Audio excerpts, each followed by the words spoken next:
A somewhat shocking end to this game for the Golden State Warriors, who dominated much of this game. In fact, they were up by 12 points at the end of three quarters. But a barrage of three-pointers from the Celtics, including two in a row from Al Horford, put the Celtics up 106-103 with 5 minutes to go. And they never looked back, going on to 120-108 victory. The Boston Celtics proving they are more than just a defensive team. Now, for more perspective on the future of the NBA and how this game went, I talked to Deputy Commissioner Mark Tatum. I began by asking him what's so special about this particular matchup. You've got this team of veterans, of players in that core with Steph and Draymond and Clay.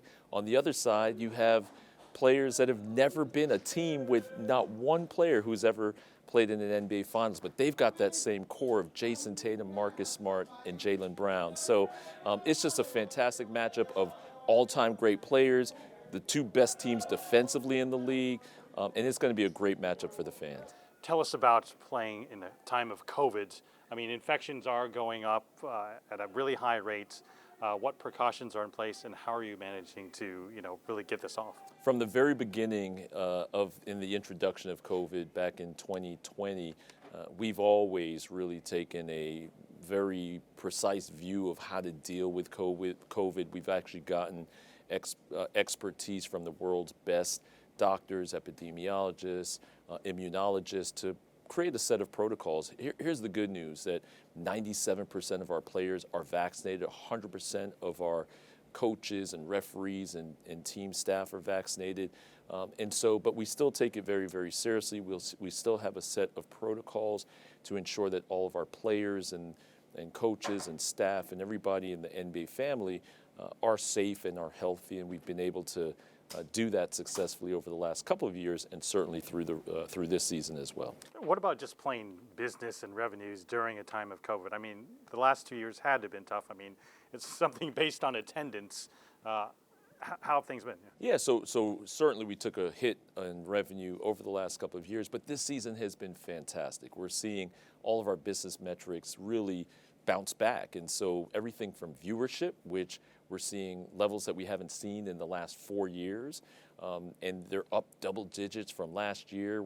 We've sold out every single playoff game to date, and obviously expect to sell out for every single one of these finals games.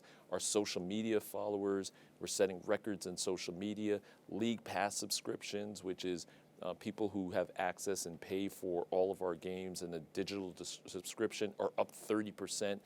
So by every metric that you look at, this season has been a fantastic one, both on the court and off the court. I think I ask you this every time because you have a particular interest in Asia. You have roots in Asia too. I always ask you, are there any up-and-coming players here?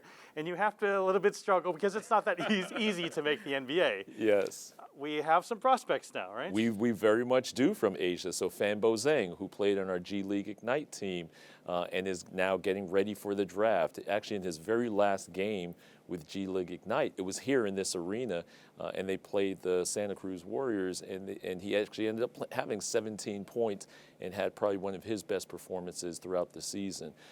There is Kai Soto from the Philippines, a big center who played in our academy, just played in Australia, and he's also getting ready for the draft. There's DMX, who's Indonesian, who also played in our academy, is an up-and-coming player. And then there's a Korean player as well who's now playing in university here in the U.S., is a potential draft pick. So we're seeing an emergence of talent in that part of the world, and there's no doubt that one or more of them, and certainly more players in the future, will break through from Asia.